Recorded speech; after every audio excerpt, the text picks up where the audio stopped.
Hey everyone, welcome. As you guys know, with every generation of drivetrain components, Shimano introduces new brakes. What I have with me today is the new XTs, which are probably going to be the most popular. I have both the 2-piston and the 4-piston brakes. So let's take a close look and see how the new XTs compare with the old XTs 8100.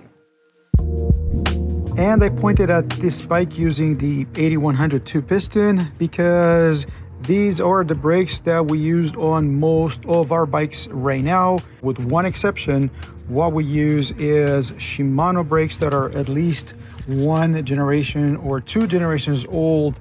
And that's because the old brakes, at least for our riding style and terrain, have been very reliable, very little maintenance, and I did give you guys quite a few videos. I'm gonna make sure to link them in the description. Now, pretty exciting times if you ask me, because these new brakes, so the 200th generation, right, launched with Di2, they actually changed quite a few things, the biggest changes being inside the lever. And I have them both with me right here, the 8100, 8200, because I assume by the end of this video, you guys are gonna ask me the question on whether it's worth upgrading from the old to the new, and whether the new is gonna fit on your bike as a retrofit. So stick around till the end.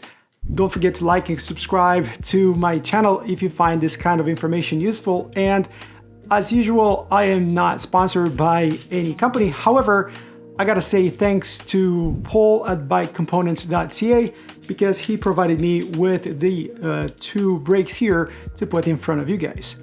So why did Shimano have to revisit a good old design used for many generations? Well, first was the wandering bite point of the old brakes. It didn't affect us much, if at all, but I know some of you guys definitely experienced that. Also, with the lever being more parallel to the bar, with the hose coming out parallel to the bar, they can accommodate both externally routed hoses as well as hoses routed through the headset. I know, who the heck would want that? But there's a lot of companies that choose that kind of cable routing. So this is very similar to what SRAM is doing with their stealth lever design. Shimano introduced a new high-performance oil called Low Viscosity. It is orange. The old one was red. That new oil requires new seals both inside the caliper and the lever. So do not try to use the new oil on both the old and the new. It's gonna ruin the old brakes, or that's what Shimano says. Together with the new seals, both the 2 and the 4-piston calipers come with new piston material. This is resin, used to be used on the cheaper Diors, and they went away from the ceramic pistons that they used to use. These are easier to crack, and according to Shimano, they have more control over the finish of the resin pistons. And that is supposed to give us a more consistent rollback. That is the pistons going back into the caliper when you release the lever. I assume that was mostly a problem with the 4-piston calipers, not the 2-piston. I think the 4-piston calipers are also the ones that experienced rattling pads. And Shimano's fix for this is an oblong hole for that retaining pin. Otherwise, the pads are retained using the same pin and circlip on the back. Only difference from the prior gen is that now they are black in color. You see the fin design here of these metallic pads change from what they had before. However, the new pads, both ceramic and resin, are fully backwards compatible with the old calipers. And just like with the 4-piston, the brake pads are interchangeable between the old and the new version of the brakes. The 4-piston caliper has seen some minor design changes here on the front, maybe slightly different color. You can see here on the back the part numbers, 8220 versus 8120. But also take a look at this bleeding port, which is different now. Instead of sticking out on the old design, now is very similar to the bleeding port of something like a Dior. Right on the side, you're gonna see a banjo connector to this, which is welcome. And they use the same BH90 hose that they've used in the past. The 2-piston caliper though, aside from the different part number on the back, and obviously the new seals and oil inside, the design of it is pretty much identical with what Shimano provided before with 8100. And one last thing about calipers, I promise. Take a look at their website for the new part numbers for the brake pads. Also, these are post-mount calipers, but they also have a flat mount. And there's no brake discs introduced with these new brakes. You still have the RT86, the 6-bolt, and also the CL800, the center lock. I do have separate videos with all the details of those rotors. I'm gonna just post it in the description.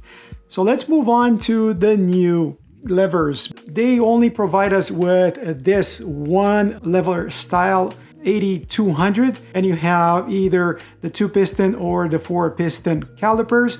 Some would argue that this is completely new, with one exception, and that is the bar clamp.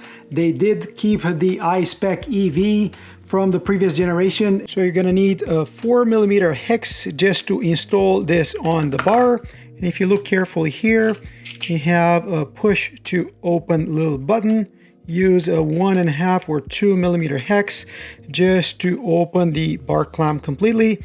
And that is the bracket for the i-spec EV, with the second point of contact being right here. This is supposed to make the overall lever stiffer. And that is the only thing that is similar between the two, but you can see clearly here the huge delta between the angle of this hose versus the angle of the hose coming out of the old caliper. You have that big rubber boot over there. The new brake has a tiny rubber boot just covering that tightening nut for your BH90 hose. You can see the master cylinder is quite a bit bigger than the old. Apparently the design of this is completely different. Otherwise, from a feature standpoint, you have the same reach adjust. Then now it's implemented neatly right here on the lever, and it has clicks. Way nicer than before. You see the stroke, the free stroke adjust right here. It's a bolt just like it used to be in the past. And then if you look at the lever shape, this is fairly similar, made out of aluminum, dimples at the end. That is not much different from what we had in the past. However, what is very different here is the pivot point of that blade. It's fairly clearly visible right here on the old brake, but the new one, it's all the way down here. If you think about where your bar is, this is a lot closer to the bar. Shimano calls this ergo flow. You can see that animation on their website. The whole idea is that the lever blade, the end of it, is gonna move a more natural path as opposed to this one that kind of goes in and out through the movement of the blade. On the back, you have the part number M8200. This is made in Japan. And somewhere in here, you're gonna see that this only works with that new low viscosity oil. And finally, here's the weight of these brakes. So the 8200 lever by itself is 125 grams. Together with 1.6 meter long hose, this is the 4-piston caliper, and no pads. So that is 296 grams. Obviously, you're gonna need that little pin and circlip, and if you add a set of pads, 320 grams.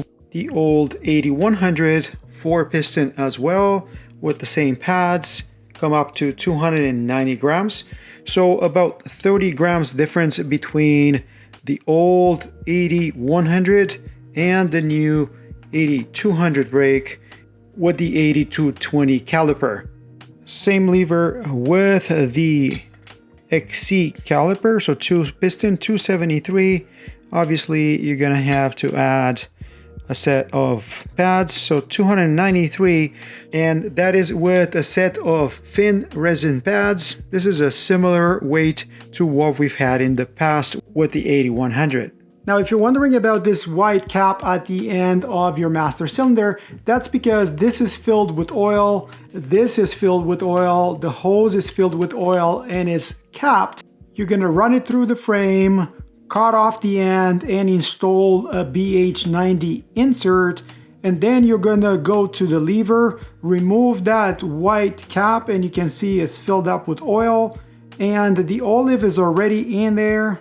I know you don't believe me, but if you use an 8mm wrench to remove that tightening nut, here's the olive is right in there. So again, I'm gonna refer you guys to my installation videos for the old gen, because the installation of this is no different. You can use the same bleeding tools to bleed these new brakes, and I have a video about that as well. Remember, you need the new mineral oil. Don't try that with the old brakes because you're gonna ruin them. The new components are not compatible or not backwards compatible with any other generation Shimano brakes that we've ever used. That's a bit of a bummer because that was always the case. The ability to mix and match calipers and levers, not anymore. You're gonna stick with this generation going forward, or if you have an older gen, you're gonna have to look for spare parts for that. So am I gonna upgrade all my brakes with the new XT 8200s? The answer is no, but I guess if you have cables through the headset, Shimanos are usually easy to bleed. It might be tempting to get these new ones, especially with the hose next to the handlebar. Otherwise, if you don't have that and you use it with a standard shifter and dropper remote, they might look a bit funny given the difference between the angle of the brake hose and the angle of those cables coming out of the controls. How good are these brakes? Well, I can tell you that while in Andorra, we've seen them installed on all kind of bikes, from Commencal, for instance, but I've also seen the XTR version of this installed on Jackson Golston's bike, mind you, with a different mystery caliper that you see here on this picture. And other downhillers used the old generation XTR 4-piston brakes. If that doesn't tell us something about how powerful these brakes are, and the previous generation for that matter, I don't know what is. So what do you guys think? Are you gonna get the new XTs or the new XTRs? Are you excited about the new brakes, the new Di2 drivetrains from Shimano? Let me know in the comments below. Let me know if you have any questions. If you found this useful, don't forget to like, subscribe, and comment. And until next time, hope to see you folks on the trails. Cheers, guys. Cheers.